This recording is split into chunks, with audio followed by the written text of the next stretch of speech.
is going to be key this next week. Moving on, everybody else in the offensive was really irrelevant, I swear. Teddy finished with a 9/9 to break even.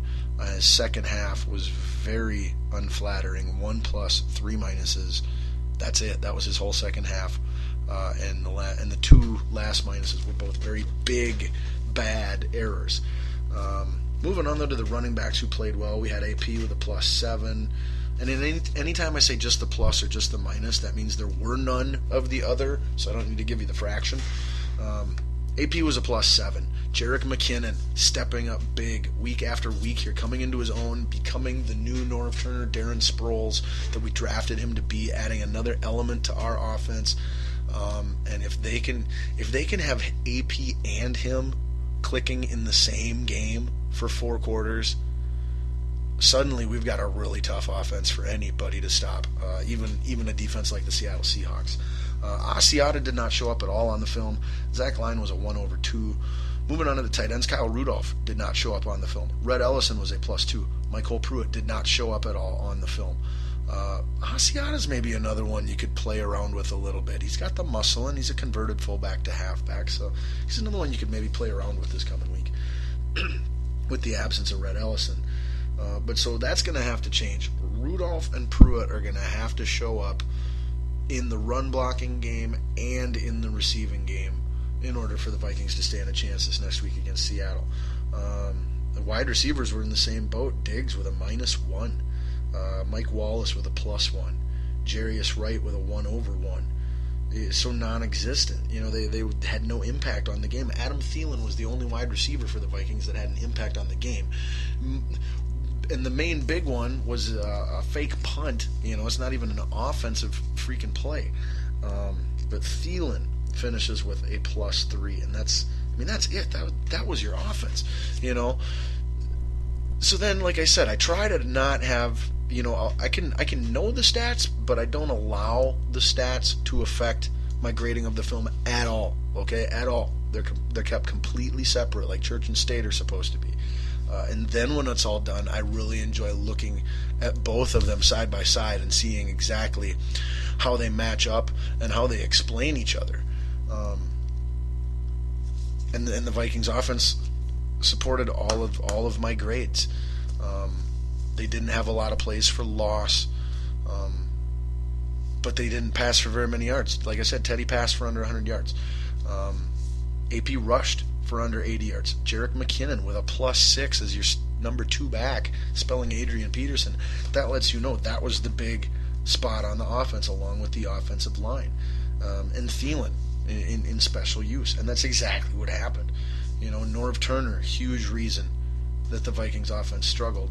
Like I said, with a -2. Blame him even more than the players this past week. And I'm fair that way, because just a week or two ago I was giving Norv Turner the more credit, saying this is the guy who's really the unsung hero and needs to get more of the credit than all these players who are getting the credit.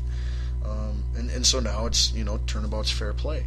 Norv Turner, Teddy Bridgewater, the tight ends, the wide receivers, all need to do a better job next week, or we have no chance against Seattle. If the offensive line and the running backs, who AP still had a good game, +7, film grade, Jerick McKinnon +6, that's a +13 from your 2 main backs, to go along with a +19 from your offensive line.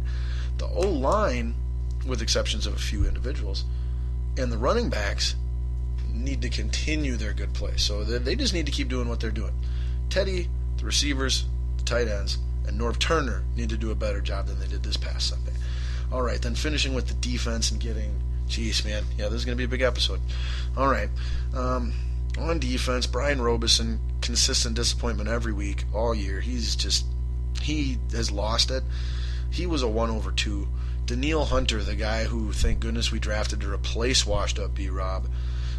Another really good game. Not as phenomenal as he's had the last several weeks, but still very, very good. And against the run, and in pass coverage. This guy is so not just a raw, long way to go, one-dimensional defensive player. Like idiots named Ben Lieber and other people who think they're as smart about football but actually aren't. want to keep telling us. Danielle Hunter his development is phenomenal. Like I said, we were told this guy is just a raw physical freak. Should be able to pass rush on the pro level, but never did anything in college with any success whatsoever. He's just a physical specimen, and he's got a long way to go. I watched him drop back from his defensive end spot into perfect pass coverage against Randall Cobb on third down last week. I also watched him blow up, stop, and cover up someone else's butt on many run plays over the last several weeks. Many. This guy is so much better against the run than anybody wants to give him credit for. And then, of course, we all know what he can do as a pass rusher, as he's been getting a sack just about every week here for the last month and a half to 2 months. But so like I said, Danielle Hunter finished 4 over 2. Everson Griffen finally back from the missing in action list that I've had him on for a long time here now. He was the best player on film, and it showed it statistically, and he got Defensive Player of the Week. Again, it's fun how they match up and explain each other. But Everson Griffen was 9 over 1 for a +8 with 2 huge plays. Danielle Hunter had a huge play. On offense, just to close this out, because I forgot to point out the huge plays. Harris on offensive line had a huge minus. AP had a huge plus. Teddy had 2 huge minuses that I pointed out. The offensive line had a huge plus, 1. And Mike Zimmer had 1 big plus. And special teams had 1 big plus as well. But then moving back to the defensive grades, so like I said, Hunter +2, Griffen +8, B-Rob -1. Same numbers we've had for many weeks, just Griffen and Hunter decided to switch spots for once. D tackles played extremely well. Kendrick Ellis, like the third 4-string tackle we got because Linval was still out this last week, he finally put a good game on film for me. A perfect +3. Drew a penalty and then had 2 pluses as well. Sharif Floyd had 7 pluses to go with 3 minuses for a +4. He's still getting pushed around in the run game a little too much for my taste. And we need to be more creative in how we pass rush with him, which I will get to in a moment when we get to the Seahawks' keys to victory. But still a good game for Floyd overall, +4. Tom Johnson, me and my sister and everyone in my family are team Tom Johnson. That guy is a beast. He's been rocking it, and he continues to do so. He was 8 over 2 for a +6. So you've got your 3 defensive tackles at +13, and your defensive ends at a +9. So defensive line, big key to success against the Packers. And then the linebacking core actually put it out as a unit one of its best games of the season, and that was because rookie middle linebacker Eric Kendricks put out arguably, and maybe even not arguably, I'd have to look through the rest of it, and I'm not going to do that right now. Like I said, we'll do that next week, and I'll do it before the show. But Eric Kendricks registered an incredible 12 pluses on my film grade. Eric Kendricks usually gets 12 minuses, at least, almost every week. And I don't think I've ever given him more than 5 or 6 pluses at all season in any one game. 12 pluses for Eric Kendricks last week. Great to see him finally making a lot of plays. However, there were still 9 freaking minuses. So his overall grade was only a +3.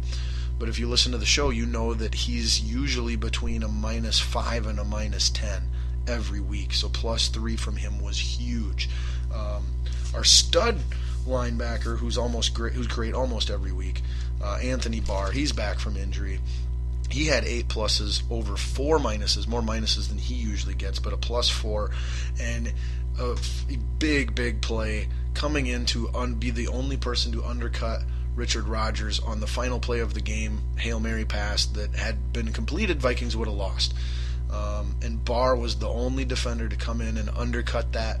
Rhodes did get over the top of Rodgers from behind as well and help bat the ball down. However, had Barr not been positioned perfectly in front of Rodgers the way he was, Xavier Rhodes would not have been able to jump over Rodgers and bat the ball. Rodgers would have been able to fend him off, keep him boxed out with the position, and get the ball. However, Barr had that position Barr had that position on Rodgers, so it negated that position that Rodgers had on Rhodes, allowed Rhodes to go over the top, get a finger on the ball as well. But make no mistake, that game-winning play was not made by Xavier Rhodes, and I love Xavier Rhodes. I've been his biggest supporter all year here in Minnesota, trying to talk sense into these idiots who have been complaining about his regression, if they even know what that word means, which obviously they don't if they're using it in that sentence. But that game-winning play on the final pass attempt by the Packers was made by Anthony Barr undercutting Rodgers at the last moment, getting in perfect position, making it impossible for Rodgers to go up and get the ball the way that he was perfectly positioned to do just a split second before Barr got there. But anyway, like I said, Barr finishes with a +4. And Greenway actually had a decent game for once too, a 4/2 +2. So your linebacking core was a +9 as a group. That might be the best as a group that they've ever done. Chicago, like I said, I haven't got to the Giants film yet. Chicago, they were a -1. Arizona, they were a -1. Holy crap, against the Seahawks, our linebacking core was a -16. So hopefully hopefully Anthony Barr not playing in that game, playing in this week's game makes a big difference.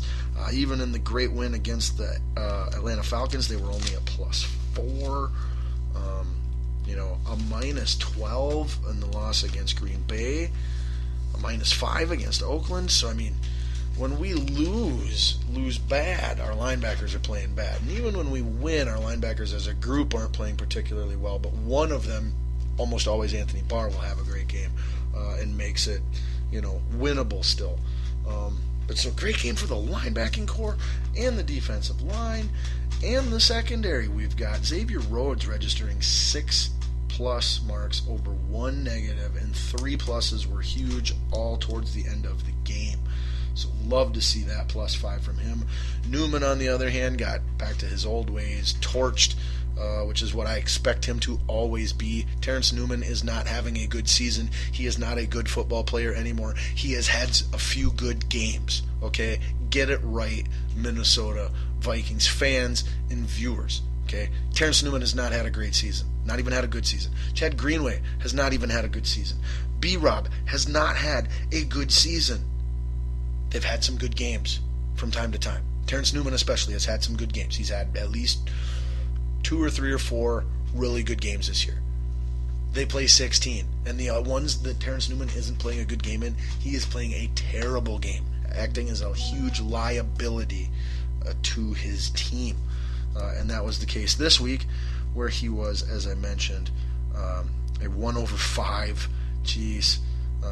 For -4, and he had a penalty called on him too that I could have put in the minus as I usually do, but I felt the penalty called on him was a BS penalty, so I'm not counting that against him.